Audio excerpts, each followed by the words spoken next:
नमस्कार दोस्तों, मेरा नाम है जेके और आप देख रहे हैं टेक्निकल बोली। दोस्तों, आज की इस वीडियो में बात करेंगे बिटकॉइन को लेकर के। बिटकॉइन कैसे काम करता है, क्या होता है बिटकॉइन, कहां से आते हैं बिटकॉइन, तो बिटकॉइन के बारे में जानेंगे आज सब कुछ। हालांकि बिटकॉइन से रिलेटेड काफ़ी ज़्यादा वीडियो आपको ऑलरेडी यूट्यूब पर मिल जाएंगे, लेकिन ये वीडियो मैं बना रहा हूँ उन लोगों के लिए जो बिटकॉइन में अभी नए हैं और सिंपल से तरीके से जानना चाहते हैं बिटकॉइन आखिर है क्या। तो उनके लिए ये वीडियो बड़े ही काम का होने वाला है। तो आइए वीडियो को शुरू करते हैं। तो सबसे पहले बात कर लेते हैं आखिर ये बिटकॉइन होता क्या है। देखिए, बिटकॉइन जो होता है एक वर्चुअल करेंसी होती है, यानी कि ये फिजिकल करेंसी नहीं है। जैसे कि हमारे नोट होते हैं, कॉइन होते हैं, उनको हम छू सकते हैं, पकड़ सकते हैं, जेब में रख सकते हैं।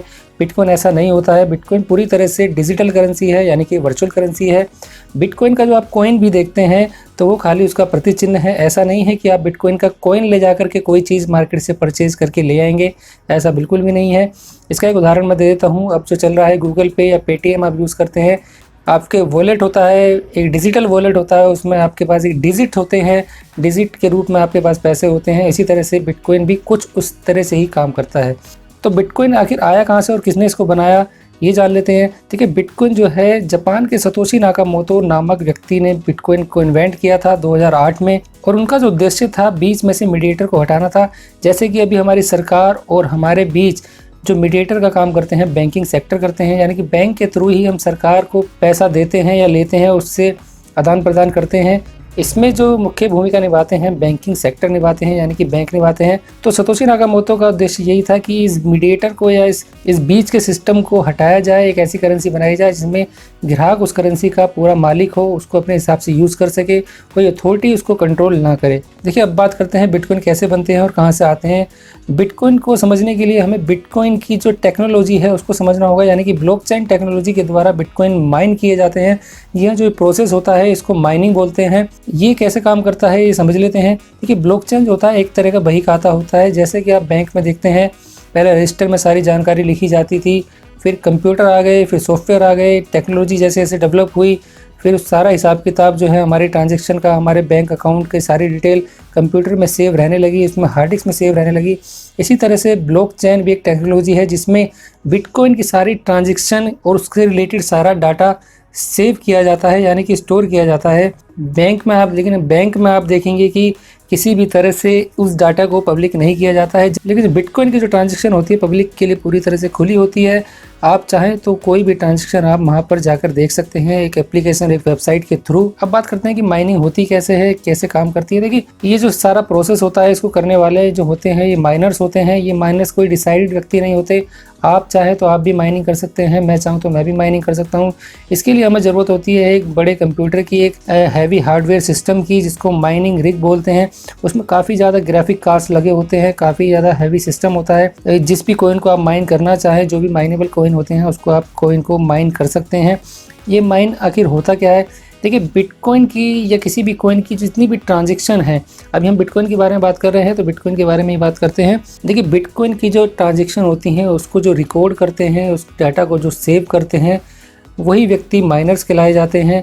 ये माइनर्स माइनिंग मशीन द्वारा, यानी कि माइनिंग रिग द्वारा इन सब चीज़ों का हिसाब किताब रखते हैं। जैसे कि बैंकिंग सेक्टर में जो हमारा अकाउंट का डाटा होता है वो हार्ड डिस्क में सेव होता है, इसी तरह से इस माइनिंग मशीन द्वारा जो सारी ट्रांजैक्शन हैं हमारी ब्लॉक्स में सेव होती हैं। जब एक ब्लॉक्स भर जाता है तो दूसरा ब्लॉक शुरू हो जाता है, फिर तीसरा ब्लॉक शुरू हो जाता है, और पहले और दूसरे ब्लॉक्स में पहले और दूसरे ट्रांजैक्शन की सारी जानकारी सेव होती है। इसी तरह से ब्लॉक की एक चेन बन जाती है, जिसकी वजह से इसका नाम ब्लॉकचेन टेक्नोलॉजी पड़ा। और जो ये सारी चीज़ों का हिसाब किताब रखते हैं, यानी कि जिन्होंने सेटअप लगाया होता है, माइनिंग रिग लगाई होती है, उस पर पैसा खर्च किया होता है, उस सर्विस के बदले में उनको कुछ रिवॉर्ड में बिटकॉइन मिलते हैं। क्या दोस्तों, यही एक तरीका है बिटकॉइन का मार्केट में आने का। यही वो बिटकॉइन होते हैं जो सबसे पहले मार्केट में आते हैं, और इसी तरीके से बिटकॉइन मार्केट में सबसे पहले लाए जाते हैं। और दोस्तों, जो सबसे बड़ी चीज़ होती है बिटकॉइन में, हमें ये नहीं पता होता है कि हम सामने वाले व्यक्ति से, किस व्यक्ति से हम डील कर रहे हैं। बस एक बिटकॉइन का एड्रेस होता है, उसी एड्रेस के थ्रू हम बिटकॉइन को ट्रांसफ़र कर देते हैं या बिटकॉइन को ले लेते हैं सामने वाले से। और एक बार ये बिटकॉइन अगर ट्रांसफ़र हो जाते हैं तो ये रिवर्स नहीं हो सकते हैं, क्योंकि कोई बैंकिंग सेक्टर नहीं है, कोई अथॉरिटी नहीं है। अगर एक बार हमने ट्रांसफ़र कर दिए तो हम किसी अथॉरिटी के पास नहीं जा सकते हैं कि उसको रिवर्स कर दिया जाए। जब तक कि वो व्यक्ति खुद ना चाहे उस पैसे को या उस बिटकॉइन को वापस देना या ट्रांसफ़र करना, तब तक आप उसको वापस नहीं ले सकते हैं। एक बार जो ट्रांजैक्शन हो गई तो समझ लीजिए हो गई है, उसको रिवर्स नहीं किया जा सकता। दोस्तों अब बात कर लेते हैं आखिर बिटकॉइन की जो कीमतें होती हैं वो कौन तय करता है, किस तरह से इसकी जो वैल्यू है ऊपर नीचे जाती है। दोस्तों अगर इसका कंपैरिजन करें तो थोड़ा सा कंपैरिजन हम इसका शेयर मार्केट से कर सकते हैं। यानी कि शेयर मार्केट पे तो कोई कंपनी होती है, उसके शेयर होते हैं, उस कंपनी की प्रोग्रेस के ऊपर डिपेंड करता है कि उस शेयर की वैल्यू क्या होगी। लेकिन इसके अलावा भी एक फैक्टर होता है न्यूज़ का। जब उस कंपनी से रिलेटेड या उस शेयर से रिलेटेड कोई न्यूज़ आती है तो उसके हिसाब से प्राइस उस शेयर का ऊपर नीचे होता रहता है। यानी कि कोई पॉजिटिव न्यूज़ आती है तो शेयर का प्राइस ऊपर चला जाता है, कोई नेगेटिव न्यूज़ आती है तो उसका प्राइस नीचे चला जाता है। बिटकॉइन के साथ भी कुछ ऐसा ही होता है। जब कोई पॉजिटिव न्यूज़ आती है बिटकॉइन को लेकर के तो बिटकॉइन का प्राइस रातों रात बढ़ जाता है। जैसा कि हमने एक न्यूज़ सुनी थी कि बिटकॉइन को अडॉप्ट करने वाला है अमेज़न, जिसकी वजह से बिटकॉइन के प्राइस काफी हाई चले गए थे। तो ये सारी चीजें होती हैं जो बिटकॉइन का प्राइस ऊपर नीचे करती है। लेकिन इसके अलावा जो सबसे बड़ा फैक्टर है बिटकॉइन के प्राइस को ऊपर ले जाने में, वो ये नहीं है, वो है कुछ और। यानी कि बिटकॉइन की जो संख्या है, बिटकॉइन कितने बनेंगे ये पहले से ही निर्धारित है, पहले से ही तय है। बिटकॉइन की जो संख्या है करीब 2 करोड़ 10 लाख ही बिटकॉइन बनेंगे, इससे ज्यादा बिटकॉइन नहीं बन सकते। और सबसे बड़ी बात कि हर 4 साल बाद इनकी संख्या आधी रह जाएगी। जैसे कि आज जितने बिटकॉइन बन रहे हैं 4 साल बाद उससे आधे ही बिटकॉइन बनाए जाएंगे। यही सबसे बड़ा फैक्टर है बिटकॉइन के प्राइस को ऊपर ले जाने में, क्योंकि जो इसकी जो डिमांड है वो बढ़ती जा रही है और इसकी जो सप्लाई है वो कम होती जा रही है। तो यही सबसे बड़ा फैक्टर रहता है बिटकॉइन के प्राइस को बढ़ाने में। पहले इसकी देखिए इसकी हेल्विंग की बात करें तो 2008 में इसका इन्वेंट 2008 में बिटकॉइन आया था और 2012 में इसकी फर्स्ट हेल्विंग हुई थी। तब 50 BTC प्रति 10 मिनट की दर से बनाए गए थे। 2 बार हेल्विंग हो चुकी है।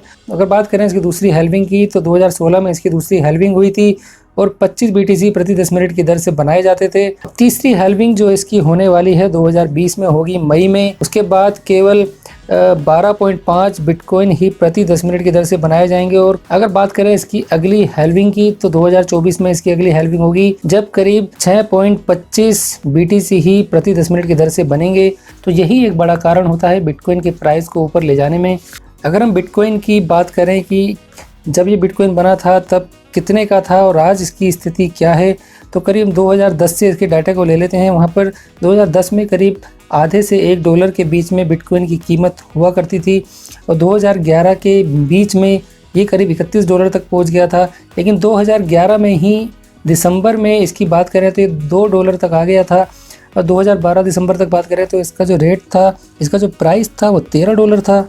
2014 मई में ये 440 से $630 तक पहुंच गया था। 2015 मार्च की अगर बात करें तो $200 से लेकर $300 तक ये चला गया था।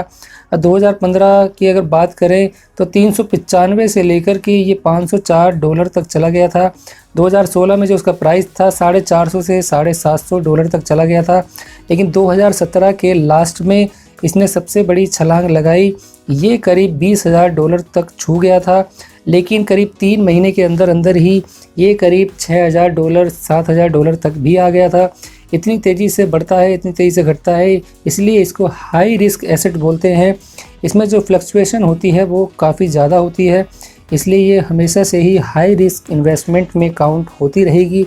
अगर इसकी करंट रेट की, हम करंट प्राइस की अगर बात करें तो मई 2020 में इसका जो करंट प्राइस चल रहा है वो करीब 8500 से $9,000 चल रहा है। अगर बात करें 15 दिन पहले की तो 15 दिन पहले इसका जो प्राइस था करीब $7,000 के आसपास था और ये बढ़कर $9,000 के आसपास आ गया है। तो आप देख सकते हैं केवल 15 ही दिनों में जैसे जैसे इसकी हेल्विंग करीब आ रही है, इसमें कैसा उछाल देखने को मिल रहा है। अगर आप बिटकॉइन लेना चाहते हैं तो आप भी बिटकॉइन ले सकते हैं। आप बिटकॉइन का 10 करोड़वा हिस्सा भी खरीद सकते हैं, यानी जिसको बोलते हैं एक सतोशी। तो ऐसा नहीं है आपको पूरा बिटकॉइन ही लेना पड़ेगा, आप इसको जितना भी अमाउंट का चाहें उतने अमाउंट का बिटकॉइन ले सकते हैं। अगर बात करें इंडिया की तो 6 अप्रैल 2018 में इसको RBI ने बैन कर दिया था, यानी कि किसी भी बैंक को इजाज़त नहीं थी कि इसमें डील करे, इसमें ट्रांजैक्शन करे, जिससे काफ़ी लोगों के बिटकॉइन थे जो एक्सचेंज पे फंस गए थे। लेकिन मार्च 2020 में इस बैन को हटा लिया गया, जिससे कि लोगों की जो मुश्किलें थी वो आसान हो गई। अब चाहे तो वो बिटकॉइन ख़रीद सकते हैं, सेल परचेज उसमें कर सकते हैं। ये काफ़ी ज़्यादा रिलीफ मिला है उन लोगों के लिए जिनका बिटकॉइन में काफ़ी ज़्यादा पैसा फंस गया था। अगर करंट प्राइस की बात करें तो बिटकॉइन का जो करंट प्राइस है वो अभी मैंने आपको बता ही दिया कि $9,000 के आसपास चल रहा है। जैसे जैसे बिटकॉइन की हाल्विंग करीब आएगी ये प्राइस और ऊपर जाने के आसार बनते नज़र आ रहे हैं। दोस्तों अंत में सिर्फ मैं इतना ही कहना चाहता हूँ, बिटकॉइन में आप उसी पैसे को निवेश कीजिए जो आपने हाई रिस्क इन्वेस्टमेंट के लिए रखा हुआ है, यानी किसी भी तरह का लोन वगैरह लेकर आप इसमें इन्वेस्टमेंट ना कीजिए, क्योंकि अभी इसको लेकर के कोई अथॉरिटी, कोई गाइडलाइन गवर्नमेंट की तरफ से नहीं आई है। तो इसलिए जब तक इस पर कोई गाइडलाइन नहीं आ जाती है तो ये एक टोटली रिस्क इसमें बना ही रहेगा। एक्सचेंज अपने हिसाब से मनमानी करते रहेंगे, जिसके चलते आपका पैसा उसमें फंस भी सकता है। तो अभी तो इसको आप एक गैम्बल के तौर पे ही लीजिए जब तक इस पर कोई गाइडलाइन नहीं आ जाती। अगर इस पर कोई गाइडलाइन आ जाती है तो इसको हम पूरी तरह से सेफ़ मान सकते हैं। ठीक है दोस्तों, साथ ही साथ मैं आपसे ये कहना चाहता हूँ कि मेरा टेक्निकल चैनल है, मैं बिटकॉइन में डील नहीं करता हूँ। खाली सीखने के पर्पज़ से या सिखाने के पर्पज़ से मैं बिटकॉइन में छोटी मोटी डील करता हूँ ताकि मैं उसको समझ पाऊँ। अगर आप बिटकॉइन में ट्रेड करना चाहते हैं, डील करना चाहते हैं, तो उसके लिए आप बिटकॉइन या क्रिप्टो करेंसी से रिलेटेड बहुत सारे यूट्यूब पर चैनल आपको मिल जाएंगे जो कि डेडिकेटेड चैनल है क्रिप्टो करेंसी और बिटकॉइन को लेकर के। आप उनको सब्सक्राइब कर सकते हैं, आप उनको फॉलो कर सकते हैं। दोस्तों उम्मीद करता हूँ बिटकॉइन से लेकर काफ़ी ज़्यादा जो कन्फ्यूजन थी आपकी दूर हो गई होगी। तो उम्मीद करता हूँ आपको ये वीडियो पसंद आया होगा। अगर आपको ये वीडियो पसंद आया है तो इसको लाइक, शेयर, सब्सक्राइब करना ना भूलिए। साथ ही साथ बेल आइकन को भी प्रेस कर दीजिए जिससे कि नई वीडियो की नोटिफिकेशन आपके पास मिल जाए। तो ऐसे ही कुछ काम की वीडियो मैं आपके लिए लेकर आता रहूँगा। तब तक के लिए बने रहिए मेरे साथ और देखते रहिए टेक्निकल बोली। जय हिंद दोस्तों।